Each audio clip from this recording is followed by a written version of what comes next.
अपनी पत्नी को भूलकर भी यह तीन बातें नहीं बतानी चाहिए। आइए जानते हैं एक पौराणिक कथा के माध्यम से।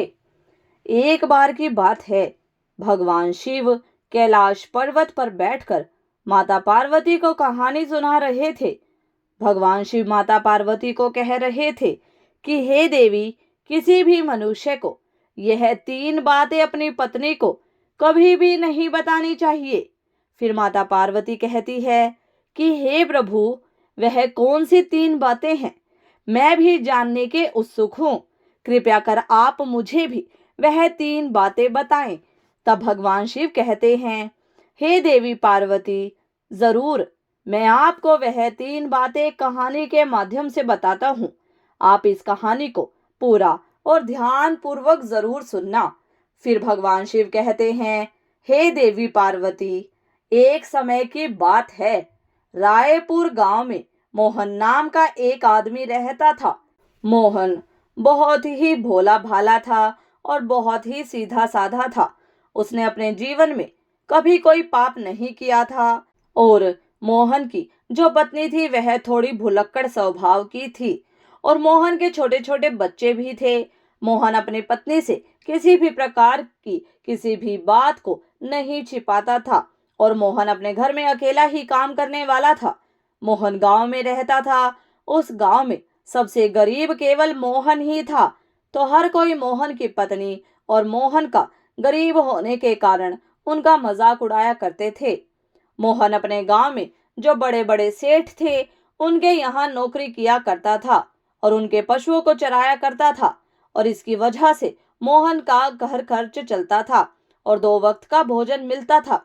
परंतु एक दिन की बात है, मोहन जिस सेठ जी के यहाँ नौकरी किया करता था, सेठ ने मोहन को बुलाकर कहा कि मोहन, अब तुम्हें कल से यहाँ काम पर आने की कोई आवश्यकता नहीं है, क्योंकि हमने तुम्हारे अलावा किसी दूसरे को काम पर रख लिया है। इसकी वजह से अब हम तुम्हें नहीं रख पाएंगे और तुम्हारी जो पिछले महीने की पगार बाकी है उसे भी तुम ले जा सकते हो और यहाँ से जा सकते हो।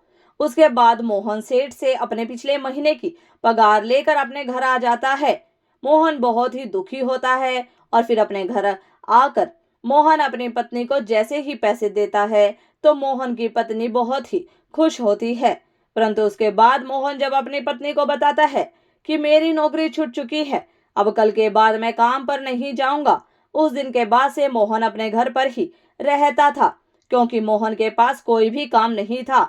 उसके बाद देखते ही देखते कई दिन बीत गए, परंतु मोहन को कोई भी काम नहीं मिल रहा था और घर में रखे हुए जो पैसे थे जो उसे उसके सेठ ने दिए थे वह भी धीरे धीरे खर्च हो रहे थे। उसके बाद मोहन इस बात को सोचने लगता है कि अब हमारे घर का खर्चा कैसे चलेगा। मेरे घर में कमाने वाला मैं अकेला हूँ, मुझे कुछ न कुछ तो करना ही पड़ेगा, नहीं तो इस तरह तो हम भूखे मर जाएंगे। इस प्रकार देखते ही देखते कई दिन बीत गए और फिर एक ऐसा समय आया जब मोहन के घर में खाने के लिए एक दाना भी नहीं बचता है। मोहन बहुत ही ज्यादा उदास हो जाता है और मन ही मन अपने आप को कोसने लग जाता है। और फिर एक रात मोहन को अपनी पत्नी और अपने बच्चों के साथ भूखे पेट ही सोना पड़ता है। और फिर दूसरे दिन जैसे ही सवेरा हुआ तो मोहन घर से थोड़ी ही दूर एक जंगल में लकड़ियां काटने जाता है। मोहन जैसे ही जंगल में लकड़ियां काटने लगता है तो मोहन को एक महात्मा दिखाई देते हैं। जैसे ही मोहन को महात्मा दिखाई देते हैं तो मोहन महात्मा के नजदीक जाता है और महात्मा मोहन को देखकर आंखें खोल लेते हैं। मोहन उस विद्वान महात्मा को प्रणाम करता है और प्रणाम करने के बाद उनके पैरों में गिर जाता है और कहता है कि हे गुरुदेव, मेरे घर में खाने पीने के लिए दाना पानी नहीं है और मेरी पत्नी और बच्चे भूखे मर रहे हैं। कृपया करके मुझे कोई ऐसा सुझाव दीजिए जिसकी वजह से मेरा घर परिवार ठीक तरह से चल सके। इस प्रकार विनती करने पर वह महात्मा मोहन की ओर देखता है और वह महात्मा मोहन की ओर देखकर पता लगाते हैं कि मोहन बहुत ही सीधा साधा व्यक्ति है। उसने अपने जीवन में आज तक कोई पाप नहीं किया है। उसके स्वभाव को देखकर वह महात्मा मोहन से कहता है कि मोहन, मैं तुम्हें आज एक ऐसे पेड़ के बारे में बताने वाला हूँ। अगर उस पेड़ के पास में जाकर तुम उस पेड़ से जो भी मांगोगे तो वह पेड़ तुम्हें लाकर दे देगा, और अगर उस पेड़ का एक छोटा सा भाग या लकड़ी काट लेते हो तो वह सोने में बदल जाएगी।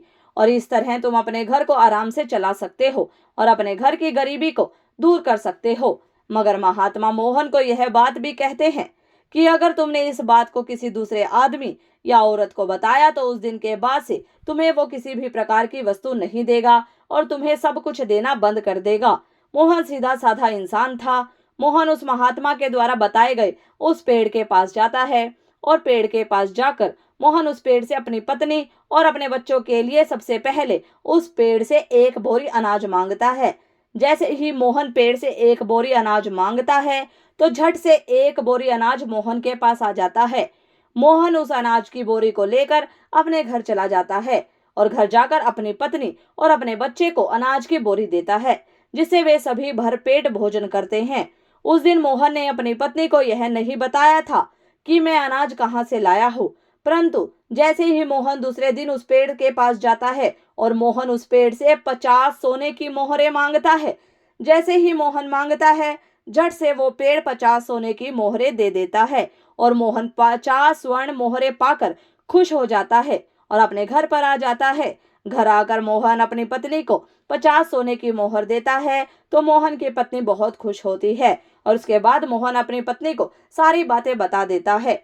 उसके बाद मोहन अपनी पत्नी से कुछ नहीं छिपाता है, मगर मोहन को इस बात का पता था कि उसकी पत्नी भुलक्कड़ है। वह सारी बातें अपने पड़ोसियों को बता देती है। उसके बाद देखते ही देखते कई दिन बीत गए।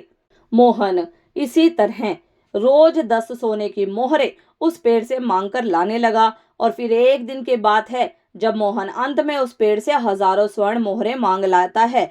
और जैसे ही मोहन मांगता है तो झट से एक बोरी स्वर्ण मोहरें मोहन के सामने आ जाती है। मोहन उस बोरी को अपनी पीठ पर रखकर अपने घर ले जाता है।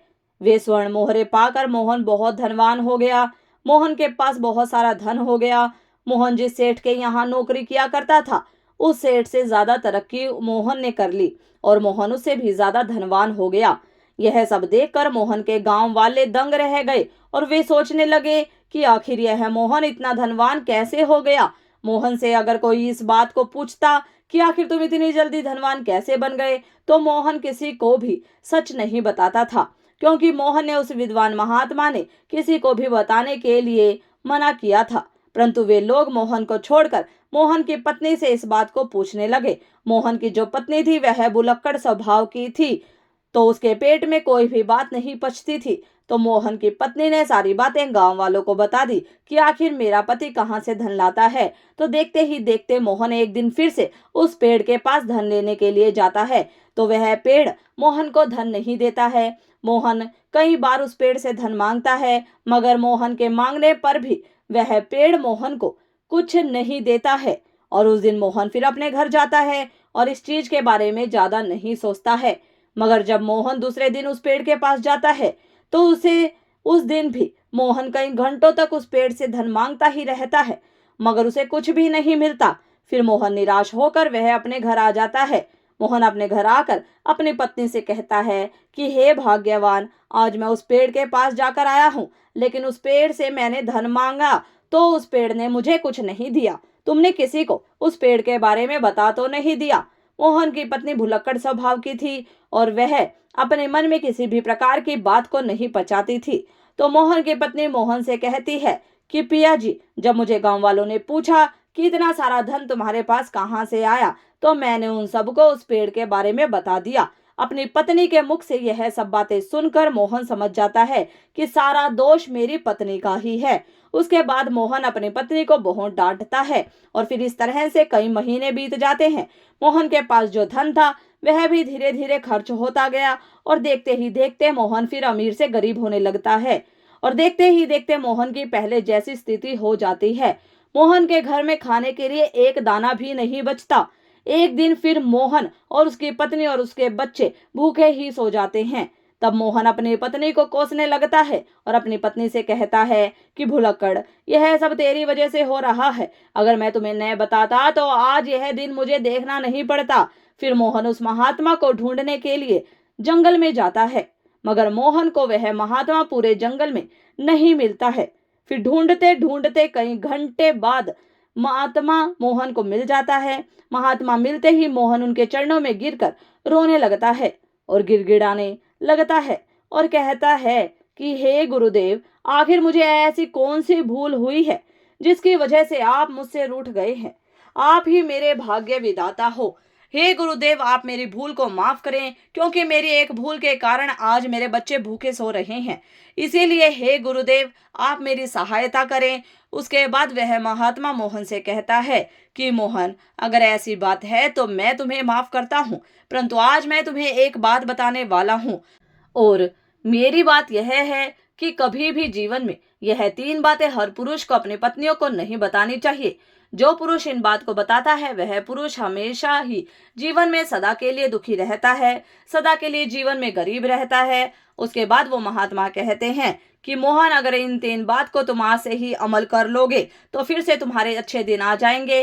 वह महात्मा मोहन को पहले बात बताने लगता है और कहता है कि सबसे पहली बात यह है कि कभी भी किसी पुरुष को अपनी पत्नी को अपनी कमाई का जरिया नहीं बताना चाहिए, क्योंकि अगर आप अपनी पत्नी को कमाई का जरिया बता देते हैं और अपनी कमाई के बारे में बता देते हैं तो वह उस कमाई हुई धन को खर्च करने पर रोक लगा देती है, अर्थात उस धन को बिल्कुल भी खर्च नहीं करने देती और साथ ही उस कमाई के बारे में पूरे गांव में ढिंडोरा पीट देती है और अपनी तारीफ समझकर लोगों को बता देती है।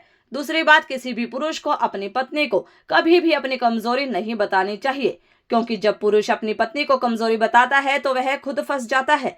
क्योंकि अगर अपनी पत्नी को अपनी कमजोरी बताते हो आप, तो वह बार बार आपकी कमजोरी को पकड़ लेगी और आपसे अपना काम करवाने लगेगी, उस कमजोरी को पकड़कर आपको दबाने लगेगी। और अगर आप अपनी कमजोरी अपनी पत्नी को बता देते हैं तो आप अपने जीवन में हमेशा पछताते ही रहोगे।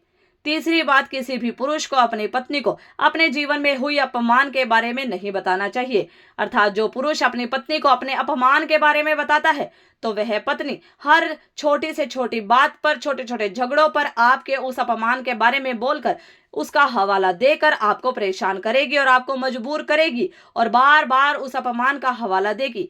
क्योंकि स्त्रियां धर्म और कर्म से बंधी हुई होती है, उनके मन में इनकी अपनी इच्छा ही छुपी होती है और यह अपनी बात को दूसरे लोगों को नहीं बताती है, मगर स्त्रियां दूसरों की बात को बता देती है। अगर आप अपने अपमान के बारे में बता देते हैं तो इसमें आपकी ही हानि होती है। इसलिए हर पुरुष को अपनी स्त्रियों को यह 3 बातें नहीं बतानी चाहिए। तो भक्तों, आपको हमारी ये कहानी कैसी लगी कृपया कमेंट करके जरूर बताएं। वीडियो पसंद आई हो तो वीडियो को लाइक शेयर सब्सक्राइब करें। धन्यवाद।